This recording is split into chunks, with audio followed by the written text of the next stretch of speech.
Hari Om Tat Sat. Welcome to Jyotirmayananda channel. We focus on spirituality, a journey to self realization. Please subscribe for the mystical meanings of the scriptures and to enjoy daily satsang with us.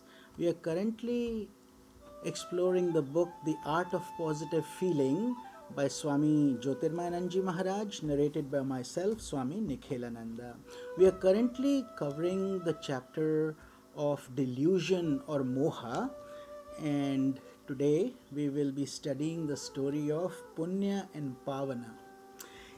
Punya means good merits, Pavana is purity. So, both brothers. In each embodiment, we view ourselves as born into a particular family with a particular history of prosperity and adversity. As we grow, we build our own empire of family and friends. But when we die and move on to another embodiment, all those realities are forgotten and new ones take their place. In Yoga Vasishtha, there is a story of two brothers, Punya and Pavana, who were sons of very saintly parents. When their parents died, grief invaded their minds. However, Punya was older and had studied the Vedic scriptures. He began to reflect upon the teachings that he had received from his father and he attained enlightenment. Pavana could not give up his grief, so his elder brother, showering his compassion, said, "O my brother, why are you grieving? You are grieving for our departed parents, but what about the parents of your previous embodiments? Who should be grieving for 1,000 fathers and 1,000 mothers? We have not lost just one father and one mother. In every embodiment, there were parents who were just as dear. Why aren't you grieving for all of them?" In other words, in each of our thousands of embodiments, Pavan says, you had so many people you loved and depended upon, so many who depended on you. Then, when you moved out of each embodiment, you left those realities completely behind.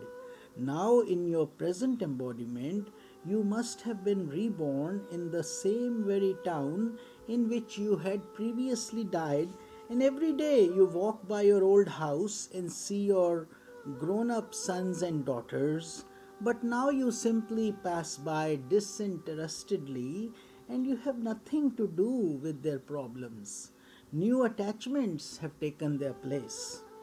Breaking the spell of delusion is the purpose of existence. Unless you break it, you cannot enjoy the blessings of God that pour down at every moment in this world. Divine grace pours down like monsoon rains. But if the cup of your heart is inverted due to moha, not a single drop goes into it. Straighten it up, and surely you will find that your cup runneth over. The sound of your spirit overflowing with divine grace is the most beautiful sound imaginable. Hear the splashing waters of eternity. Once a man crossed the desert in hot summer, parched with thirst. He came upon a high stone wall and climbed to the top. Looking down, he saw the surging water of a beautiful river. The sight of water was so delightful to his mind, but how, he thought, could he get to that water from the heights of the wall? Suddenly he realized that the wall was not so strong and he could loosen its stones and throw them down. He started doing that, and each time the stone fell, the water splashed. With each sound of splashing water, great joy entered his mind. The river below called out to him, "Why do you pelt stones at me?" He said, "Do not be angry with me. As I break these stones, the wall is coming down and I am coming closer to you. The splashing sound is very pleasing to my ears because I know that soon I will be drinking your water." Like the man in this parable, everyone has been traveling through the desert of the world process and has climbed a high wall of illusion. Whatever happiness you have experienced is a kind of mirage. When you become aware of your real predicament, you realize how thirsty you are and you begin to understand the value of breaking the illusion.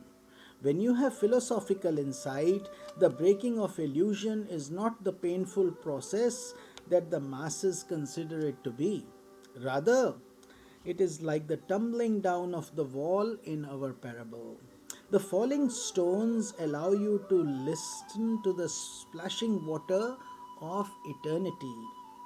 They remind you that the world of time and space is not your real and permanent home. Therefore, you must live your life in such a way that the world around you does not cripple your mind.